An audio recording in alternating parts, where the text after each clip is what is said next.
तो दोस्तों आज की वीडियो में हम बात करेंगे जब युनची दोबारा चो योचन और अपनी बेटी से जाकर मिलता है। दोस्तों अगर आपने इसका पिछला पार्ट नहीं देखा तो पहले आप जाकर वो देख लें। अगर आपने वो नहीं देखा तो उसको ये पार्ट तो आपको जरा भी पल्ले नहीं पड़ने वाला। तो दोस्तों जैसा कि आप लोगों ने पिछले पार्ट में देख लिया था, जो युनची होता है वो बैम्बू फॉरेस्ट के आगे आ जाता है और वहां पर एक छोटी लड़की आ जाती है जो बहुत ही ज्यादा छोटी होती है उम्र में, और उसकी उम्र टोटल ना 11 साल होती है। और ना वो युनची को ना रोक देती है बैम्बू फॉरेस्ट के अंदर जाने से। और फिर जो युनची है वो दोनों आपस में ना बहुत ही ज्यादा घुल मिलने लग जाते हैं। और फिर युनची उससे पूछते हैं क्या मैं बैम्बू फॉरेस्ट के अंदर जा सकता हूँ, तुम्हें तो पता है मैं कितना ज्यादा वीक हूँ। और ये देख के वो लड़की से ना गलती से अटैक हो जाता है, जिसकी वजह से ना युनची दूर जाकर गिरता है। और फिर हमारी एपिसोड की शुरुआत होती है जब ना युनची ना अपने सीने पे हाथ रख के खड़ा होता है हल्का हल्का करके, और जो छोटी लड़की होती है वो युनची के पास आ जाती है। लेकिन मेरा ये इरादा नहीं था, बस मेरे से गलती से अटैक चल चुका है। ये सुन के जो युनची होता है वो चुप कर जाता है। वो कहता है ये तो एम्परर प्रोफाउंड थ्रीलम लेवल के ऊपर है, ये तो बहुत ही ज्यादा पावरफुल है। यहाँ पर यहाँ तक कि जब युनची चो योचन से पहली बार मिला था वो भी एम्परर प्रोफाउंड थ्रीलम पे अभी तक नहीं आई थी। और चो योचन ना इस कॉन्टिनेंट की सबसे ज्यादा पावरफुल लड़की में से एक है। और ये जो लड़की है ये एम्परर प्रोफाउंड थ्रीलम लेवल के भी लास्ट स्टेज पे है इस टाइम। और भी युनची होता है वो चुप कर जाता है और उस लड़की के पास आता है और नीचे बैठ जाता है और कहता है कि ये बता सकते हो कि तुम्हारी उम्र कितनी है। वो लड़की कहती है 11 साल। ये सुन के युनची और भी ज्यादा शौक हो जाता है। फिर युनची दिल में सोचने लग जाता है, कहता है कि यहाँ तक कि जो गॉड रीलम है उसके अंदर भी कोई भी 11 साल की जो बच्चा होगा वो इतना ज्यादा पावरफुल नहीं होगा। और फिर अपने दिल में सोचने लग जाता है यहाँ तक कि जो मेरी बात करो तो मैं तो इस उम्र में अपनी आंटी की टांगों के पीछे छुप रहा होता था अक्सर। और फिर युनची कहने लग जाता है कि वाकई में जो फैंग फुनेर इसको जो लीडर मोस्टर कह रही है वो इस नाम के काबिल भी है। या फिर वो जो छोटी लड़की देखते कि जो युनची को कोई ज्यादा चोट नहीं लगी तो वो ना युनची पे गुस्सा करते हुए फिर कहते कि अब तुम्हें पता चल तो गया मैं कितनी पावरफुल हूँ, और अगर तुम्हें डर लग रहा है तो तुम जल्दी से यहाँ से भाग जाओ, ठीक है? अगर तुम ना भागे तो मैं इस बार सच में गुस्से में आ जाऊंगी। फिर जो वहां पर ना फैंग फुनेर भी जल्दी से आ जाती है और वो युनची को कहते हैं कि हमें यहाँ से जल्दी से चला जाना चाहिए। ये सुन के जो युनची होता है हाँ में फर हिलाता है और उठ के वहां से जाने लग जाता है। मगर फिर भी जो युनची होता है वो पीछे मुड़ के उस छोटी लड़की को देखने लग जाता है और युनची नहीं चाहता था कि मैं इस लड़की से दूर हूँ। फिर भी जो युनची होता है फैंग फुनेर के साथ तेजी से उड़ के वहां से चला जाता है। और फिर जो युन वॉक सीन होती है वो वहां पे जाके थोड़ा सा सुकून का सांस लेती है और तेजी से वहां से गायब होकर बैम्बू फॉरेस्ट के अंदर चल जाती है। वहां पे ना हमें बताया जाता है कि अंदर बैम्बू फॉरेस्ट के अंदर बहुत ही ज्यादा खूबसूरत लड़की बैठी होती है और वो यून वॉकफिन को कहते हैं कि तुम इतनी देर बाहर क्या कर रही थी। फिर वो जो औरत होती है वो यून वॉकफिन को वानर कह के बुला रही होती है और वो कहते हैं कि तुम इतनी देर बाहर क्या कर रही थी, क्या तुम बाहर कल्टीवेशन कर रही थी? ये सुन के जो यून वॉकफिन होती है वो कहते हैं कि नहीं मैं बाहर कल्टीवेशन नहीं कर रही थी, बस बाहर ना कुछ लड़के आए हुए थे मैं उनको भगा रही थी यहाँ से। लेकिन ये जो आवाज होती है ना ये युनची तक नहीं पहुंच सकती थी क्योंकि युनची होता है यहाँ से दूर जा चुका होता है। लेकिन फिर भी जो युनची रास्ते में उड़ के जा रहा होता है उसको एक ही दम ना कुछ महसूस होता है और उसको ये ठंडी आवाज ना कहीं पहले उसने कहीं सुनी हुई होती है। और फिर वो तेजी से फैंग वाले कहते हैं एक मिनट रुको, और फिर वो फैंग वाले कहते हैं क्या तुमने कोई आवाज सुनी है? ये सुन के जो फैंग वाले होते कहते हैं कि नहीं मैंने तो कोई आवाज नहीं सुनी, क्योंकि इस टाइम जो युनची होता है उसकी जो सुनने की सलाहियत होती है बहुत ही ज्यादा गिर चुकी होती है, क्योंकि इस टाइम जो युनची होता है आम इंसान बन चुका होता है पूरी तरीके से। फिर भी वो कहता है कि नहीं मुझे इसकी जो आवाज है बिल्कुल क्लियर मेरे कान में आई है। लेकिन जो थोड़ी देर बाद होता है युनची उस आवाज को ना बिल्कुल तवज्जो से याद करने लग जाता है और उसी वक्त अपने घुटनों के बल गिर जाता है। कहता है कि नहीं मैं गलत नहीं हूँ, ये उसी की आवाज है, ये उसी की आवाज है। क्योंकि जो युनची होता है चाहे जो मर्जी हो जाए वो फैरी फैमिली है उसको कई सारा अरसा हो चुका होता है, मगर जो उसकी आवाज और उसकी जो शक्ल होती है वो युनची की फोल के अंदर जाके प्रिंट हो चुकी होती है। और वो तेजी से फैंग वाले का बाजू पकड़ता है और कहता है कि नहीं मुझे तेजी से उस तरफ लेकर चलो, जल्दी करो मुझे वहां पर लेकर चलो। जो और भी जगह जो युनची कह रहा होता है वो वापस बैम्बू फॉरेस्ट की तरफ होती है। ये उनकी जो फैंग वाले होती है वो मान जाती है और कहते हैं चलो ठीक है मैं आपको वहां पर ले जाती हूँ, मगर आप इतनी ज्यादा टेंशन ना लो इस बात की। और फिर जो युनची और फैंग वाले होते हैं वापस फेन ऑफ बैम्बू फॉरेस्ट के सामने आ जाते हैं, मगर वो जो छोटी लड़की यून वॉक्सिन होती है वो दोबारा बाहर आ जाती है और वो कहते हैं कि तुम लोग यहाँ पे दोबारा क्यों आ गए हो, और कहते हैं कि अगर तुम यहाँ से अपना गए ना तो फिर तुम लोगों के साथ अच्छा नहीं होगा। और फिर वो जो अपना हाथ होता है दोबारा से युनची की तरफ कर देते हैं और कहते हैं कि अगर तुम यहाँ से ना गए ना तो मैं तुम लोगों को यहाँ से उड़ा कर बाहर फेंक दूंगी। लेकिन फिर अचानक फेन ऑफ बैम्बू फॉरेस्ट के अंदर फिर से वही नरम आवाज आती है और वो कहते हैं कि वानिर तुम बाहर किससे बात कर रही हो? वैसे ही युनची ये आवाज दोबारा सुनते हैं उसकी पूरी बॉडी कांपने लग जाती है और वो आवाज को सुन के जो युनची होता है वो सही से खड़ा भी नहीं हो पा रहा होता और उसकी जो फॉल तक होती है वो भी कांप रही होती है अंदर से। जैसे ही जो फैन वाले होते हैं वो ये देखते हैं वो युनची को फिर से कंधे से पकड़ लेते हैं और कहते हैं कि ये आपको क्या हो रहा है बार बार, और युनची सिर्फ एक ही लफ्ज बोलते कहते हैं कि ये लीटर फेरी है, ये लीटर फेरी है। तो अचानक फिर जो युनची होता है उसके सामने एक फेरी की तरह एक फिगर आता है जिसको देखकर युनची होता है उसकी बॉडी पूरी कांप रही होती है, क्योंकि जो युनची वाहिद होता है जिसके दिल में ना सिर्फ एक ही गिल्टी होती है ना वो ना एक जो लिटिल फेरी है उसको नहीं ढूंढ पाया होता और उसको इस बात का बड़ा पछतावा होता है कि वो जो लिटिल फेरी है उसका ख्याल नहीं रख पाया और ना वो अपनी बेटी की परवाह कर पाया कभी, क्योंकि उसको पता है कि वो 10 साल तक अपनी बेटी और अपनी जो लिटिल फेरी से दूर है और जितनी भी जिम्मेदारियां सारी लिटिल फेरी ने खुद उठाई है। और वो जो औरत होती है इस टाइम उसके अंदर से भी युनची की तरह कोई भी औरत नहीं निकल रहा होता, लेकिन उसकी जो हालत होती है युनची से थोड़ी बहुत बेहतर होती है, मगर जो उसकी हालत होती है बहुत ही ज्यादा कमजोर होती है, जैसे कि ना वो किसी एक तरह की ना बीमारी के अंदर है इस टाइम। और फिर जैसे युनची की शक्ल देखते वो हल्का सा बोलता है कि चो योचन, और जैसे ही अब आप वो लड़की सुनती है वो तेजी से ना युनची की तरफ देखने लग जाती है और जैसे ही वो दोनों एक दूसरे की नजरों से देखते तो उन दोनों की नजरें आपस में मिल जाती है और जो चो योचन होती है वो एकदम फ्री हो जाती है। उसको लग रहा होता है कि ये सब कुछ एक ख्वाब खराब है। जैसे ये फिन यून वॉक फिन देखते हैं वो सीधा अपनी मदर के पास चले जाते हैं और उसको कहते हैं कि आप बाहर नहीं आ सकते, आपको पता तो है आपकी हालत कितनी ज्यादा खराब है। और वो जो अपना हो रहा होता है वो चो योचन की बॉडी पे चढ़ा देते हैं ताकि ये जो ठंडी हवा है वो चो योचन की बॉडी को डैमेज ना पहुंचाए। जो चो योचन होती है वो अपनी बेटी का कोई भी जवाब नहीं देखती और वो युनची की तरफ तेजी से घूर के देखने लग जाती है और उसकी जो आंखें होती है हल्का हल्का करके नम हो रही होती है और वो हल्का से यही अल्फाज बोलती है, क्या ये तुम हो? जो चो योचन होते हैं वो इस टाइम बहुत ही ज्यादा डर होते हैं क्योंकि उसको लग रहा होता है ये एक ख्वाब है और उसको लगता है कि अगर वो जरा सा भी हिलेगी तो ये ख्वाब बिल्कुल टूट जाएगा और वो वापस उठ जाएगी।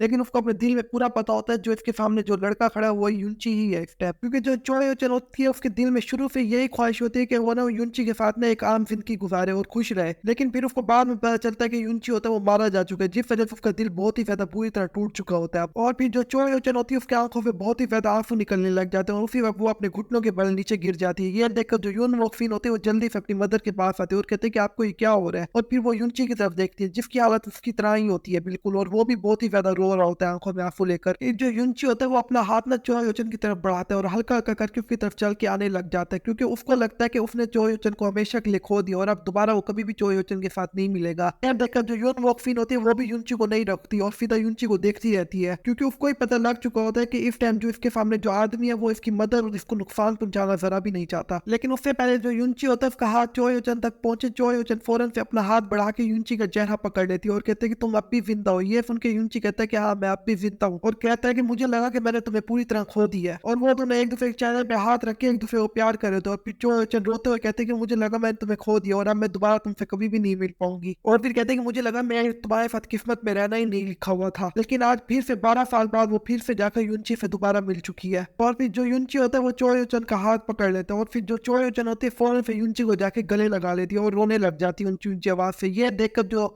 यून वॉकफिन होती है वो कहते हैं कि मदर ये आपको एकदम क्या हो गया, क्या आप बीमार हो गई और ज्यादा। और फिर जो युनची होता है उसकी नफर ना यून वॉकफिन पे जाती है जो अपनी मदर के ना कपड़े पकड़ के खड़ी होती है और फिर युनची होता है चो योचन की तरफ देख कर कहता है कि इसका फर्द यून है और ये 11 साल की, क्या ये हमारी आगे चुप कर जाता है। ये सुन के जो चो योचन होते हैं वो युनची के ना गर्दन से अपना हाथ निकालती है और जो अपनी बेटी का हाथ पकड़ लेती है और उसको ना युनची के पास लेके आती है और कहते हैं कि ये तुम्हारे फादर है जिनके बारे में तुम हमेशा पूछती रहती थी मुझसे। ये सुन के जो यून वॉकफिन होती है वो चो योचन की तरफ देख के कहती है कि आपने तो मुझे कहा था जो मेरे फादर वो इस दुनिया से जा चुकी है। यह सुन के जो चो योचन होती है वो अपनी आंखों से आंसू पोंछती है और कहती है कि नहीं वो मैं तुमसे झूठ कहा था, हमारे फादर जिंदा है और वो हमें ढूंढने में भी कामयाब हो गए हैं। यह सुन के जो यून वॉकफिन होती है युनची को फादर कह के बुलाती है और जो युनची होता है वो कहता है कि वॉकफिन मेरी बेटी और अपना हाथ उसकी तरफ बढ़ाने लगता है मगर बीच में ही अपना हाथ रोक देता है क्योंकि उसको लगता है कि कहीं वो उसको डैमेज ना पहुंचा दे गलती से। और यह देखकर जो यून वॉकफिन होती है वो खुद ही आगे आ जाती है और युनची का हाथ पकड़ के अपने चेहरे पे लगा देती है। इस टाइम जो युनची होता है बहुत ही ज्यादा शर्मिंदा हो रहा था क्योंकि उसको पता होता है कि ना उसने कभी एक अच्छे शोहर की ड्यूटी निभाई है ना एक अच्छे बाप की ड्यूटी निभाई है और उसके दिल में वो बहुत ही ज्यादा पछता रहा होता है और अपने दिल में बहुत ही ज्यादा परेशान हो रहा होता है। कहते हैं कि मैं किसी काम के नहीं हूँ, ना मैं अपनी बीवी को बचा पाया था सही से, ना मैं अपनी बेटी की सही से परवरिश कर पाया हूँ। और कहते जब वो पैदा हुई थी मैं तब भी चो योचन के साथ नहीं था और जितनी भी चो योचन ने मुश्किल बर्दाश्त की मैंने उनमें से एक भी मुश्किल को नहीं उसके सामने से हटाया और अपने दिल में सोच होता कहता है कि शायद मैं इसका बाप बनने का काबिल भी नहीं था। और फिर जो यून वॉकफिन होते हैं वो मुस्कुरा के युनची को देखने लग जाते हैं और कहते हैं कि मैंने अभी आपको बहुत ही ज्यादा तंग किया था, क्या आप मेरी बट पे थप्पड़ मारोगे। यह सुन के जो युनची होता है और ज्यादा रोने लग जाता है और अपनी बेटी को जोर से गले लगा लेता है। ये देखकर जो यून वॉकफिन होती है वो कहती है कि ये क्या मेरे फादर तो बच्चों की तरह रो रहे हैं। तो गोल्ड रीला में जो फाइट हुई होती है उसके बाद युनची कई दफा रोया होता है मगर जब इस बार जो युनची रो रहा होता है वो बहुत ही ज्यादा दिल से रो रहा होता है और वो बहुत ही ज्यादा खुशी से रो रहा होता है। और जो युनची होता है उसके दिल में सिर्फ यही ख्वाहिश होती है क्योंकि जो गोल्ड रीलम होता है उसमें जैस्मीन के मरने के बाद उसको ये लगता है कि मैं अभी तक जिंदा क्यों हूं और हमेशा मरने की ख्वाहिश करता रहता है। मगर इस बार जो युनची होता है अपने दिल से चाहता है कि मैं और जीऊं और उसके दिल में जीने की ख्वाहिश और भी ज्यादा बढ़ जाती है। और फिर यहीं पे हमारी एपिसोड खत्म हो जाता है। और दोस्तों अगर आप अगेन ऑफ द गॉड की मानना बेस एक्सप्लेनेशन सुनना चाहते हैं तो आप मेरे थर्ड चैनल को जाके सब्सक्राइब करें, उसका लिंक मैंने डिस्क्रिप्शन में दिया हुआ है, उस पर हर रोज एक वीडियो आती है। मैं मिलता हूँ आपसे एक बिल्कुल न्यू वीडियो में, तब तक के लिए आप लोग अपना ख्याल रखें।